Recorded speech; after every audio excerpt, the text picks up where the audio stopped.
What's up, everyone? Welcome into the Fantasy Pros podcast. This is the Fantasy Football Podcast. I am Tara Roberts here, and I am super excited to host today's podcast along with Andrew Erickson and Derek Brown.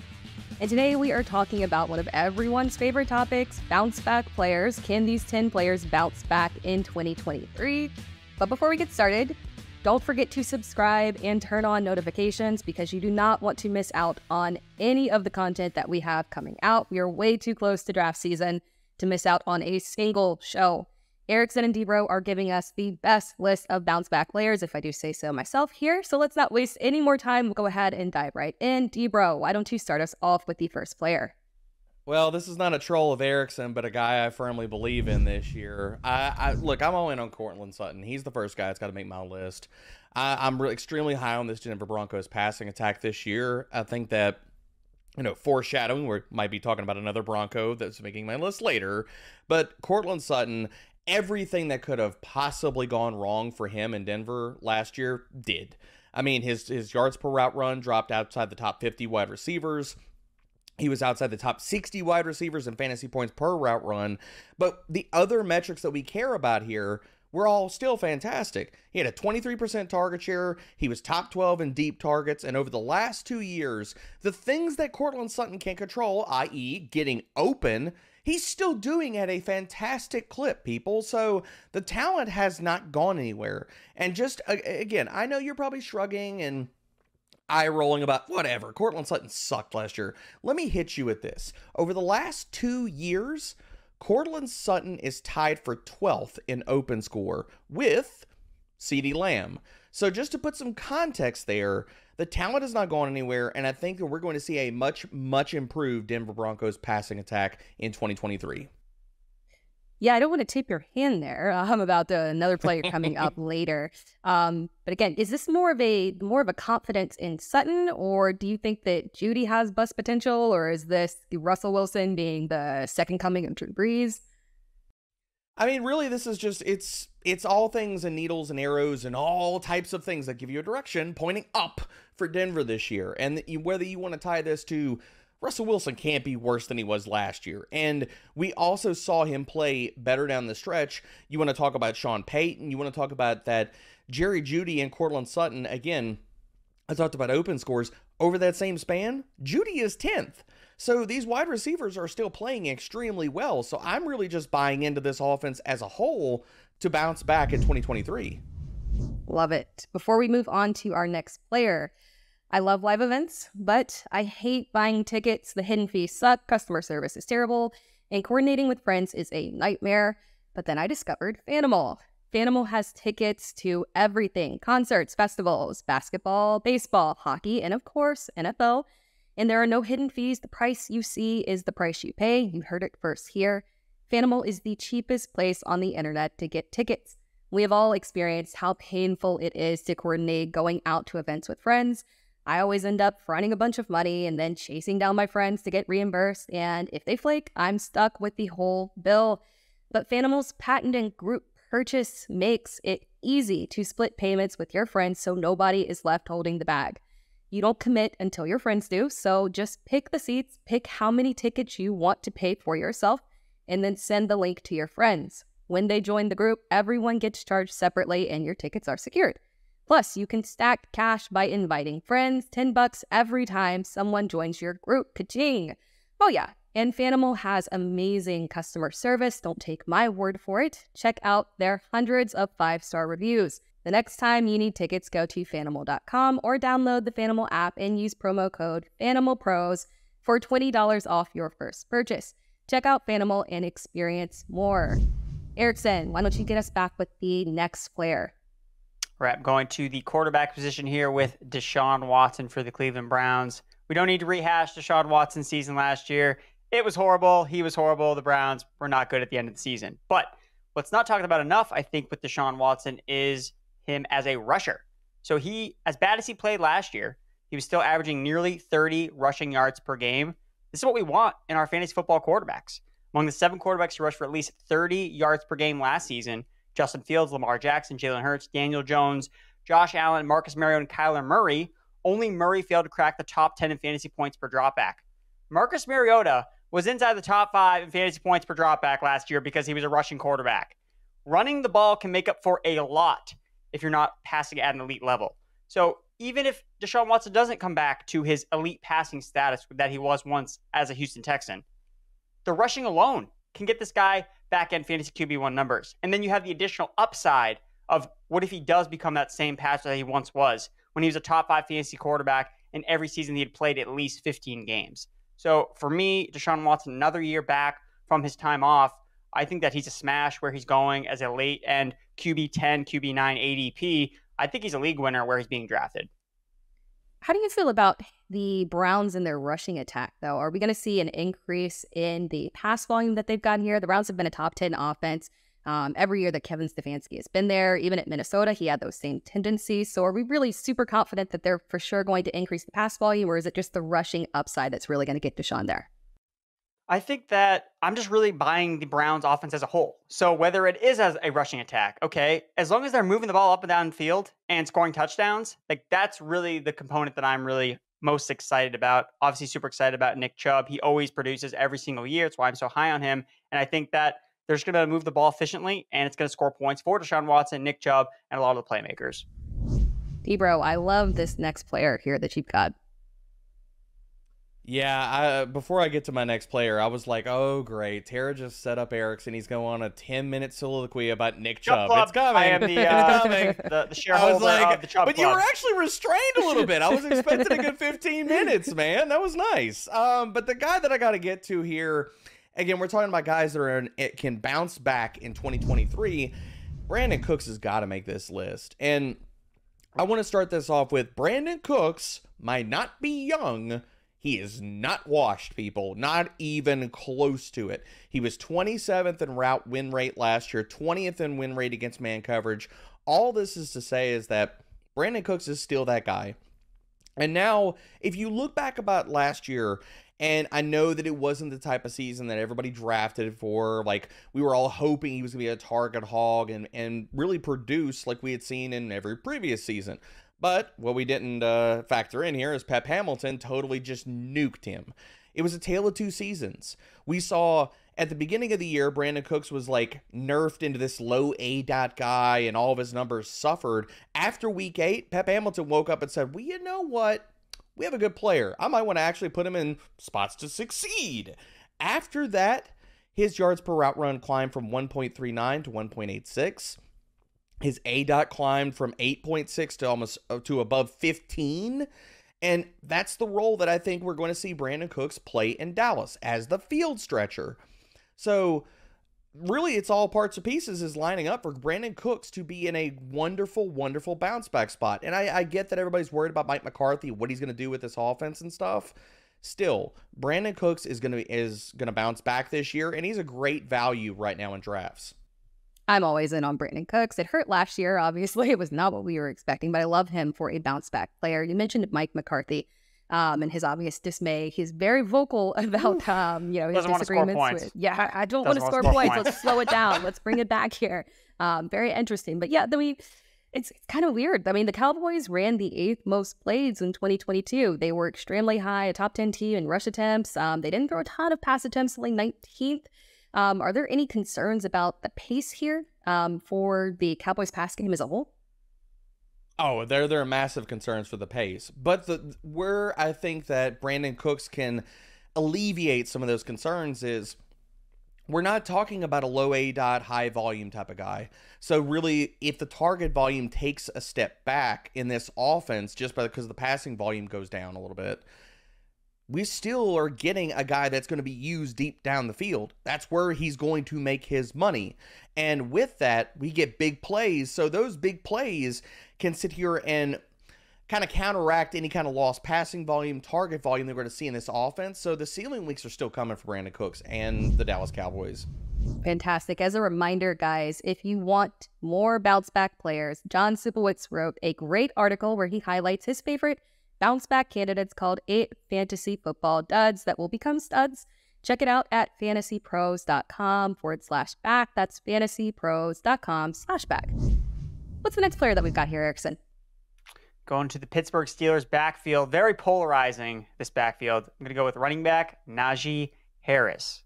How the mighty have fallen. Najee was a consensus top 10 pick, 8th overall in 2022. Now he's routinely being drafted late round 3, early round 4, outside the top 30 picks. Look, have we gone too far with Najee Harris hate? I think so. So if you look at in the second half of last year, after the bye week, Harris was pacing for nearly 1,300 rushing yards with 5 games with 20-plus carries. He was RB7 in points per game over the last 9 weeks of the season. Now, the issue and why people are afraid about Najee Harris is Jaylen Warren. Jaylen Warren was an undrafted rookie free agent last year. He stepped up, became the number 2 running back, and played really well. Had a really high success rate and looked more explosive, good in the passing game, playing alongside Najee Harris. So that's why there are some concerns about, well, can Najee bounce back? Was that second half of the season a mirage? Can he really be a top 10 running back again in fantasy football? Well, what if I were to tell you that, yes, Jaylen Warren did have more touches per game. His touches actually increased by 4. He was averaging around 5 touches per game before the bye week, up to 9 touches per game after the bye week. You know who else averaged more touches per game after the bye week? Najee Harris, 16.5 before the bye week, 21 touches per game after. The entire Steelers offense turned run heavy. In fact, no offense was more run heavy than the Pittsburgh Steelers. So don't use Jaylen Warren as a crutch to fade Najee Harris when this offense wants to run the football. That's the only thing that Matt Canada has done correctly as the offensive coordinator for the Steelers. It worked last year. Kenny Pickett was very efficient when they had a stable run game. So if I'm Matt Canada, I'm not shying away from what made Kenny Pickett feel comfortable in the offense last year, and that was establishing the run game. So I think you can believe some of this Jaylen Warren hype, but don't have it be the reason why you can't think Najee Harris won't bounce back. He showed it the second half of last year when he was a little bit more healthy. He can be a top 10 running back, RB7 overall. So for those reasons, I think that Najee Harris is going to be able to bounce back here. I completely agree with you on that one. I hear so many people fading him, the worry around Jaylen Warren. Is the pass game a bit of a concern, though? If Jaylen Warren kind of contributes like maybe 3 targets here and there, is that going to take enough to where it really just kind of takes the top off of Najee's ceiling? I think so. I think that what we saw really the ceiling outcome with Najee as rookie when you have Big Ben and he's not throwing the ball downfield, like he was never going to ever catch that many passes again in his career.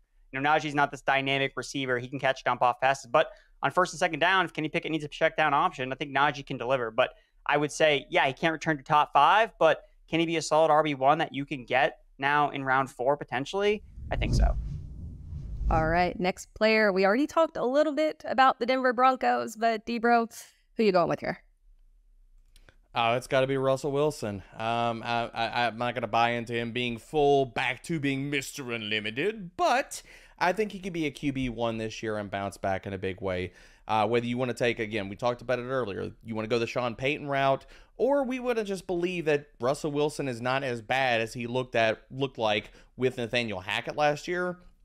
That's really where I want to take this, because Russell Wilson, after week 10 last year, showed that, no, he is not totally washed. He is not just absolutely dust. After week 10, he was 7th in adjusted completion rate. He had the 8th lowest turnover-worthy play rate, and it's not that long ago that we have to remind ourselves he had 2 top 6 fantasy quarterback finishes in 2 of the 3 years prior to last year's stinker.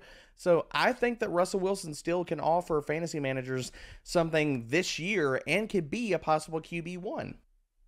And just so the audience knows, D-Bro is 100% committed to this. This is a real 100% take. I have visual evidence of it because we play in a dynasty league together. And just a couple of months ago, he traded me for Russell Wilson. So yes, he is 100% in on the bounce back. Got to put your money where your mouth is. Exactly. I mean, if I don't believe it, why am I going to speak it on here? Exactly. All right, Erickson, next player. I'm going to go with wide receiver Calvin Ridley for the Jacksonville Jaguars. Yes. Easy to bounce back when you didn't play last year, and you really didn't play the year before either. So the last time we saw Ridley with the Atlanta Falcons, 6th highest target rate per route run, ranked 2nd among all wide receivers in expected fantasy points per game. The expectation was pretty good for him in that Falcons offense. Still, he was wide receiver 29 in actual fantasy points, so he was commanding targets, but the production wasn't there. We've seen some news about Calvin Ridley. He's talked about it, about his personal issues that he was going through. He was playing with a broken foot potentially in 2021 and in 2020 when he put over 1,300 yards up. So the talent is there with Calvin Ridley. It's pretty apparent with him, and he's in a good situation where You could see him stepping in for the Jacksonville Jaguars, being the number one pass target for an up-and-coming quarterback in Trevor Lawrence. So for all those reasons, I think that there's a lot of upside with Calvin Ridley as a bounce-back candidate. But I do want to let the audience know about there is risk involved here. Like, we haven't seen Calvin Ridley play football in a really long time. Like, that matters. And when he was originally being drafted in the wide receiver 18-20 range, that's where I felt really comfortable and felt really good about betting on Calvin Ridley to be a bounce back candidate. But now I've seen him go as early as the start of round 3, where he's being drafted ahead of DK Metcalf, like ahead of Deebo Samuel, like ahead of guys that we already saw earlier or seen more recently them put up wide receiver 1 numbers. And now we're banking on Calvin Ridley, who hasn't put up wide receiver 1 numbers in such a long time, to just drop him into a brand new situation and just immediately hit the ground running. There is risk involved. So at the cost where he's going, when he's really expensive, I probably don't want to put my chips in on Calvin Ridley, but when he's in that mid wide receiver 2 range, that's when I want to take the bet on Calvin Ridley bouncing back, because I do think that in that situation, the benefit outweighs the risk with that type of draft capital. I 100% agree. I love Ridley as a bounce back player, but the ADP has gotten out of control. I mean, he was going as a legitimate wide receiver 3 just a few months ago, and then everybody kind of clicked in and realized what was happening here, and now he is shooting way up there. So yeah, I completely agree on the risk. Any thoughts around Christian Kirk as well and how he fits into this? Are you avoiding Christian Kirk, or are these two guys? Maybe is it, he's someone that you feel comfortable targeting with the lower ADP? See, the thing with Christian Kirk is his ADP is way more expensive than it was last year. And I don't see a scenario where he's just so much better than he was last year. So the added competition with Calvin Ridley, Christian Kirk caught a lot of touchdowns last year. Like, he was a big red zone guy for the Jacksonville Jaguars. So are we just going to bet on Trevor Lawrence throwing 40 touchdowns and Christian Kirk being the main benefactor of that? I mean, maybe, but he goes like the 5th round. Like, that's like pretty expensive. So for me, Jacksonville's offense, the guy I gravitate towards is Travis Etienne. Like, that's the player that I'm putting my chips in on this offense. I thought you were going to say Tank Bigsby there, Erickson. Sorry, excuse me. He who must not be named, Tank Bigsby. So, Etienne is probably the part of the Jacksonville Jaguars offense I like the most. I like him at his cost, where there's a lot of moving parts here. Even Zay Jones. Like, they ran a lot of 3 receiver sets last year. Zay Jones is still going to play a full-time role in this offense, and he's kind of left for dead despite having a really great year last year. Offense is absolutely stacked with receiving talent. Before we move on to our next player, I want to talk about Rival Fantasy, the all-in-one fantasy sports platform. Rival Fantasy has 3 daily fantasy games you won't be able to find anywhere else. Fantasy Bingo lets you build a DFS lineup that will help you complete achievements on your bingo card instead of numbers being called out. Bingo is determined by the performance metrics. You may even have some negative achievements like fumbles, missed field goals, batter strikeouts, missed free throws, and more. Challenges lets you pick a side in a head-to-head fantasy matchup and choose which player will score more fantasy points. Social challenges let you build your own custom challenges that can be shared with friends on Rival, so you can finally settle the debate on which quarterback will have a better week, which pitcher will outduel another, and more. Fantasy Book lets you choose 2 to 5 players and select if they'll score over or under their projected fantasy score for that day. The more players you add to your slip, the more you can win. NFL 2023 is going to be a big one at Rival Fantasy. Rival Fantasy will not only have their 3 flagship DFS games, but will be introducing a new season-long fantasy platform. Users who create an account will be able to access the mock draft lobby on Rival Fantasy to get a better feel for the platform, and league creation and management will be launching soon before the season begins. New users on Rival can get up to a $200 deposit matchup when they sign up at the URL joinrival.com/fantasypros23. New users will get a first play pass from Rival just for signing up. That means you'll have a voucher in your account after your initial deposit to let you start playing and get a feel for the games on Rival Fantasy. You're literally playing with house money. That's joinrival.com/fantasypros23. Debro, what is the next player on your list? All right, well, so this is a safe space. I believe this is a safe space. We're all in on this guy. A few of us have drafted. We're going to draft him in Scott Fishbowl. Haven't had my draft yet. I'm hoping nobody is tuning into this from Dallas. But the number 2 guy on my list, and I'm just going to keep preaching the good word on him, is Darren Waller. If there's a guy that you can get in the middle rounds of your draft that could possibly rival Travis Kelce this season and bounce back in a big way, and I know you're so concerned, everybody watching this video, about injuries. Look, I'm going to fade all of that kind of stuff and fade the crystal ball talk about, oh, I know he's going to get totally injured this year and he's going to fail. What if he doesn't?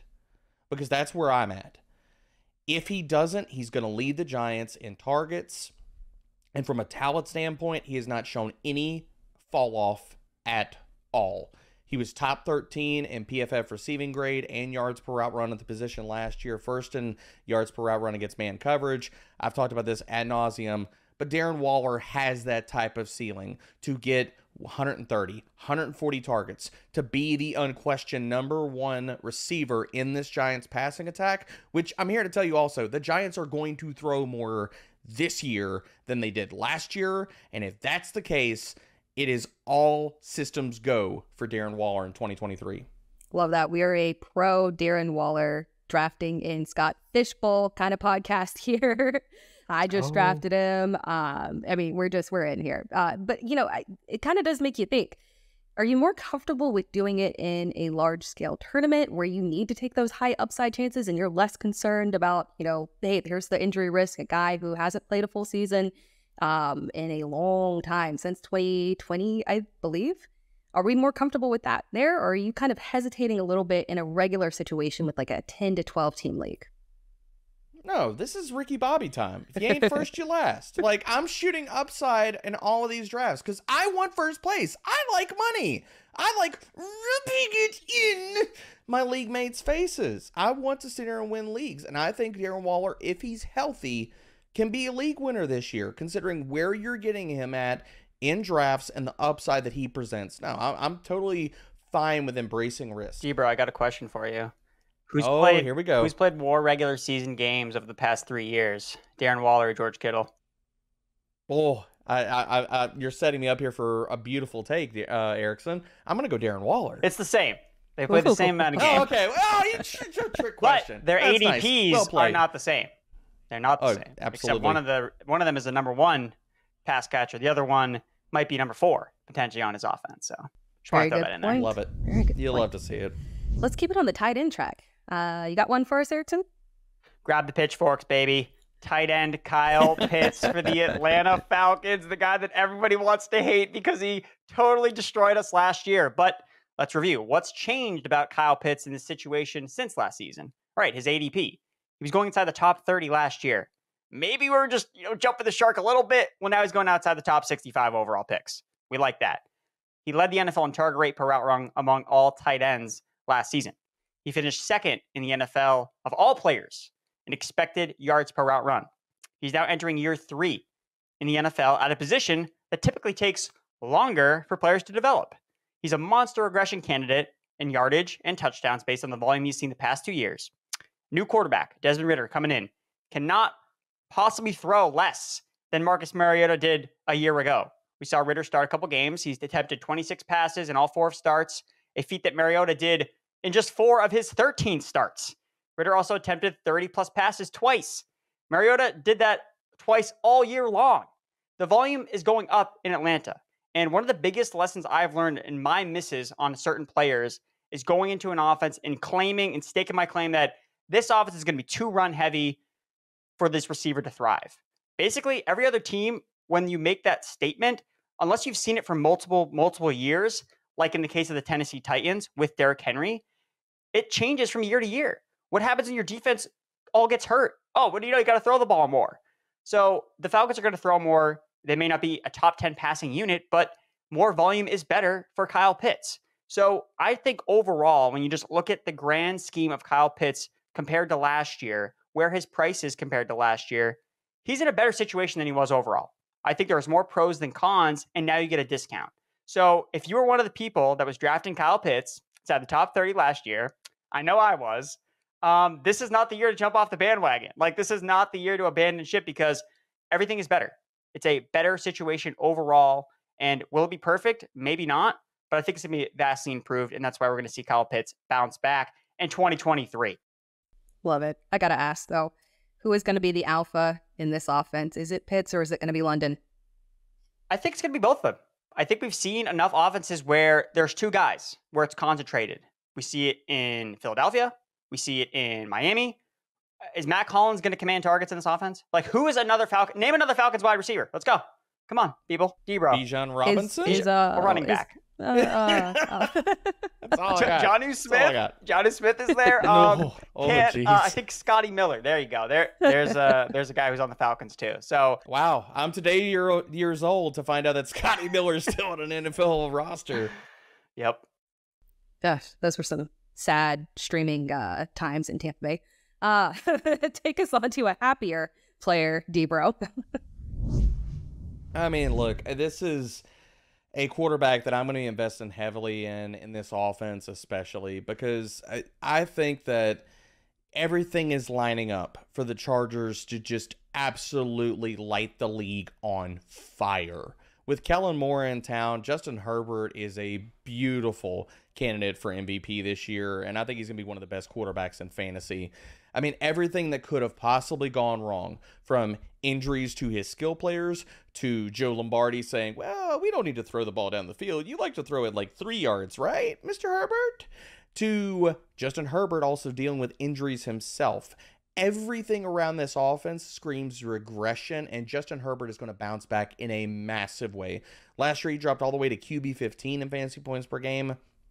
I mean, let's be kind and rewind here. He was a QB 2 in fantasy points per game the year prior to that. Now we have Kellen Moore, who in his tenure as an offensive coordinator in the NFL, his offenses have been first in neutral script pace, 7th in neutral passing rates. Now you're telling me that they have skill players all over the place. We got Gerald Everett, baby. We got Keenan Allen, QJ. We got Mike Williams. You got Austin Eckler. They're going to throw the ball a ton. As well as with Justin Herbert being healthier this year, the rushing equity that we've seen on the ground with him and the rushing touchdowns, those are coming back as well because he didn't get any of them last year.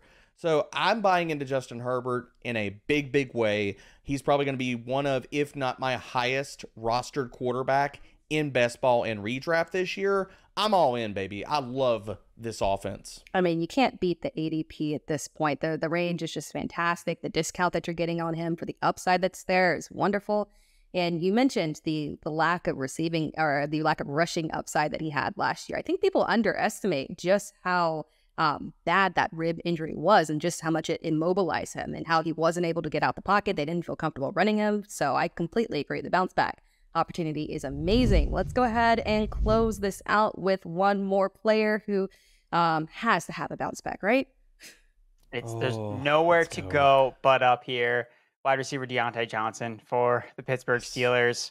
For the past 3 years, 5th in total targets, 7th in receptions, 9th in target share, 25%, going outside the top 30 receivers. He was a wide receiver 1 2 years ago. Like, this isn't, I'm really hoping Deontay Johnson could do something he did ages ago. It wasn't that long ago that we saw Deontay Johnson be a mega producer for fantasy football. And the thing with Deontay Johnson is he's been a bounce back candidate before. It was the year where he had dropped like 15 passes and everyone's like, Deontay drops in. You can't draft this guy. All he does is drop passes. And he was a monster that year. So after another down year, and I was not high on Deontay Johnson going into last season. I didn't like him with the rookie quarterback. And I was right. So I'm going to roll over year 3 about being right about Deontay Johnson. He's going to bounce back here. And he is honestly one of my favorite wide receivers in all of fantasy to draft right now. Completely agree. I gotta ask. The confidence from this room just is telling the audience and the listeners here. It's like, draft Deontay Johnson. Like, exactly. I feel so good about it. Undervalued player. So good about it. I mean, people can go check the YouTube, baby. The last video I did, he was my #1 undervalued player. I love Deontay Johnson. This call, we need to sit here and frame this call, Erickson. Put this up on the wall and just stare at it all year. We got to keep the ADP low at least until the end of August, September. And I mean, I keep telling people about it, but they keep saying, well, he doesn't catch. How many touchdowns did he catch, Erickson? Oh, gosh. How many yards did he get? It's like, hey, man, regression, baby. Never fails me. I heard the same thing about Miles Sanders. He was never supposed to score another touchdown in his NFL career. How'd that work out? Huge bounce back. Yeah, completely agree. They can have not to diss George Pickens, but you can have George Pickens. We love. We can diss George Pickens. It's fine, Tara. It's fine. But we love Deontay Johnson. All right. Again, everyone, these are all fantastic bounce back candidates covered in today's show. If you need any more information on these players, go to fantasypros.com/back to see some of these players, and also stick around for more shows. Thank you for hanging out with us today. And as always, remember to subscribe, like the video, and comment on the YouTube channel as well what you think of these players. Who do you love to bounce back? That is it for us. For Andrew Erickson, for Derek Brown, I'm Tara Roberts. We will see you next time.